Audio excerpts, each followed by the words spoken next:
Welcome back to another episode of Munir's Heat Check.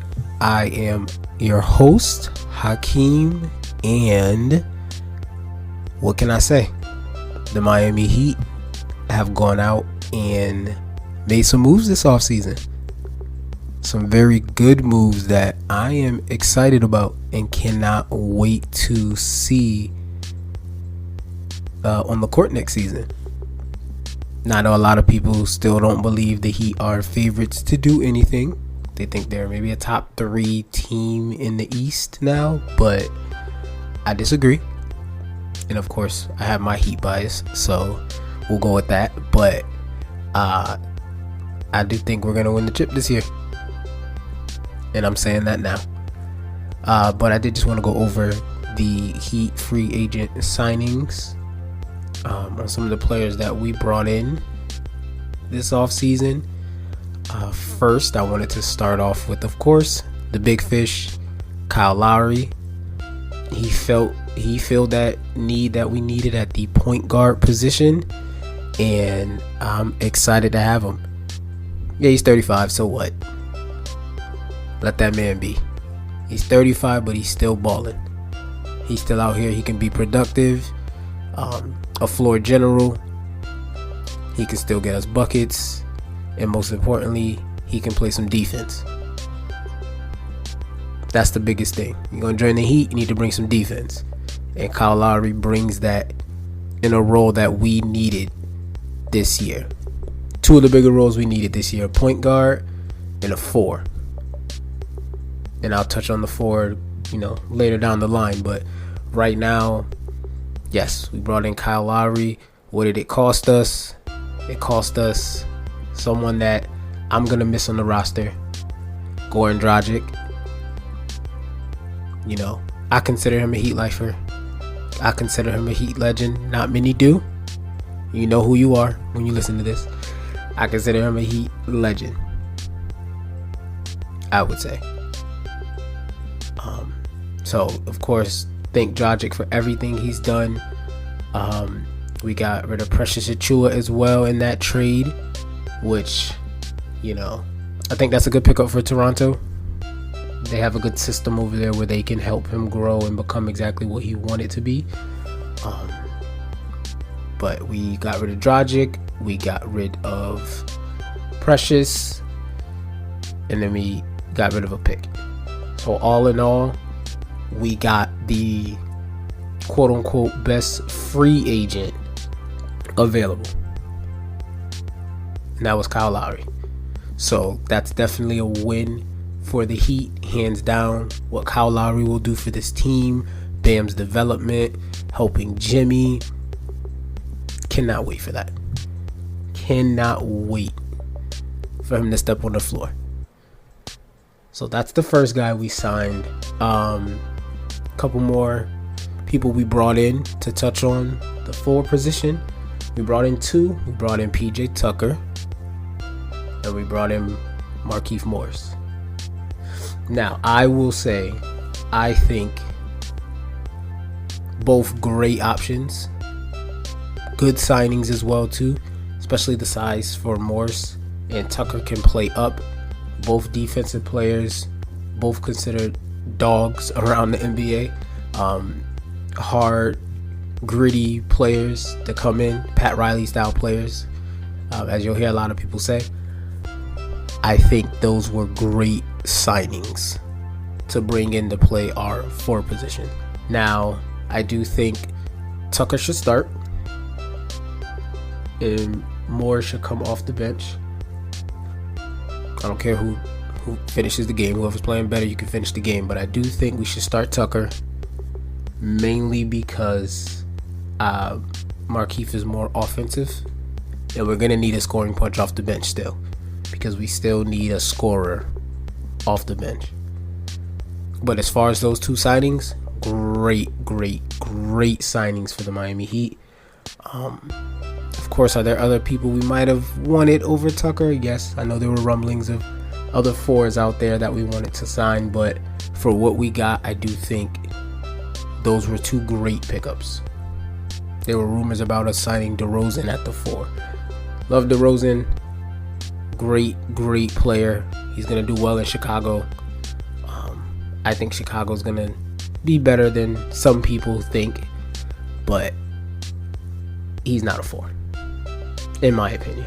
Tucker, he has the size and body of a 4. Well, maybe not the size as far as height, but he has the body of the 4, and he played center when he was with the Rockets. So I have no issue there. They also fill a void of being able to shoot. Tucker mainly from the 3-point line in the corner. Morris can shoot as well too, so it adds another dimension to somebody to put next to Bam. So either one of them can start. I just prefer Morris to come off the bench so he can give us more of a scoring punch off the bench. Just my opinion. Another great, I guess, re-signing we did was bringing Duncan back for 5 years, $90 million. Averages about 18 per year. That's a great signing. We got the best shooter, in my opinion, the best shooter. We brought him back. I'm ecstatic. We're gonna need him around a team like I keep saying, around Jimmy and Bam. We're going to need shooters, and that's exactly what they did. They brought back the shooter that we needed. A lot of people were saying he was gonna go for about 20 million somewhere else, 22 million. He came back home to the Heat for 18, and he's with us for 5 years.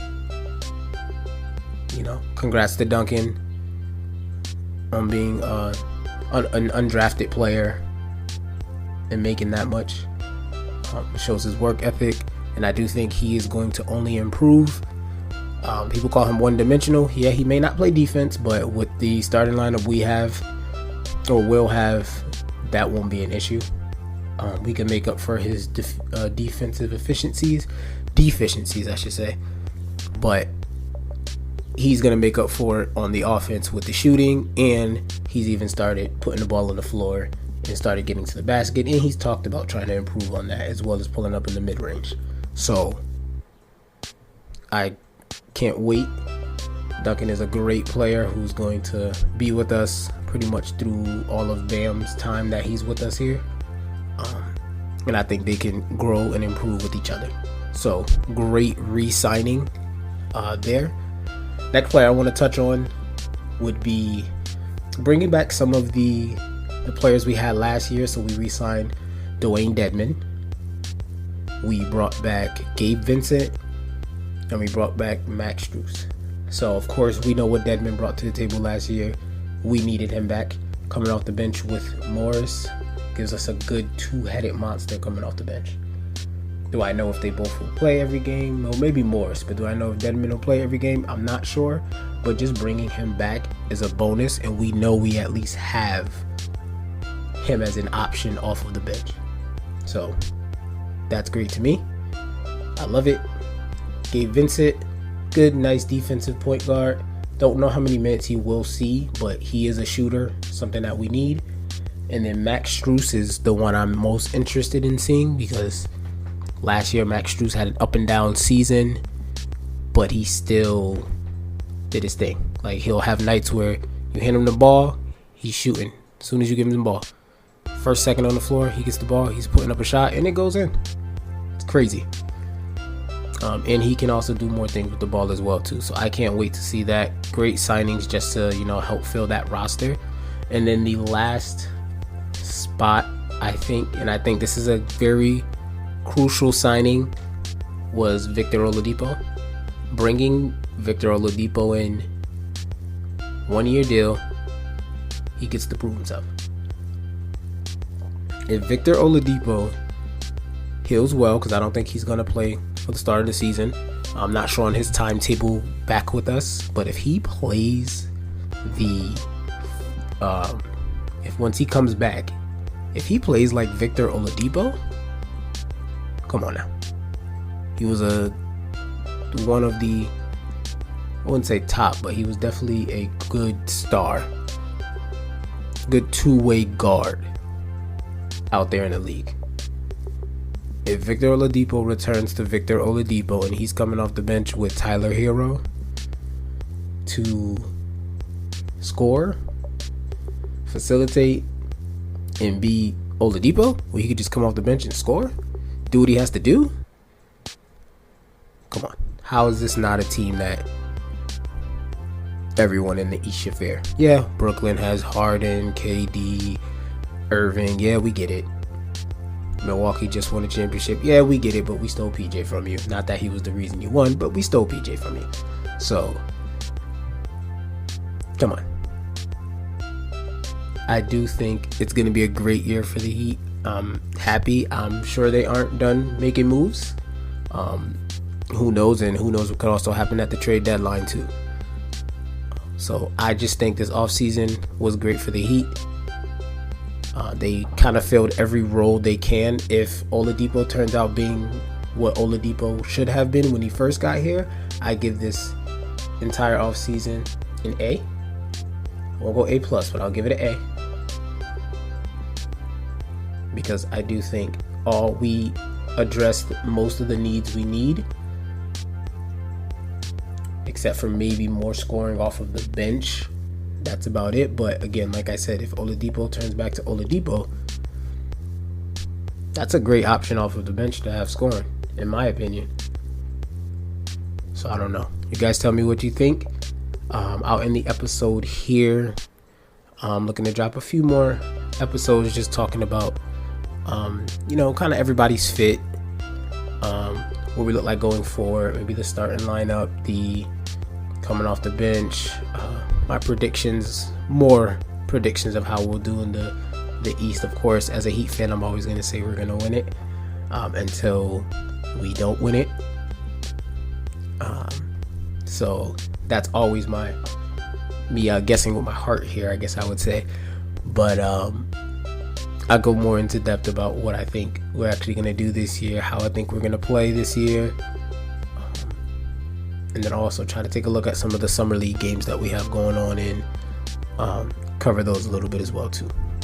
But thank you guys so much for watching. Please subscribe wherever you are watching this or listening to this, I should say. Don't forget to leave it a like. Thank you so much. Follow me on all my social medias. It'll be at the Mind of Munir, at Munir's Heat Check, or you can search me up by name on Facebook, Hakeem Rashid. Thank you so much for listening, guys, and I look forward to the season. Let's go Heat.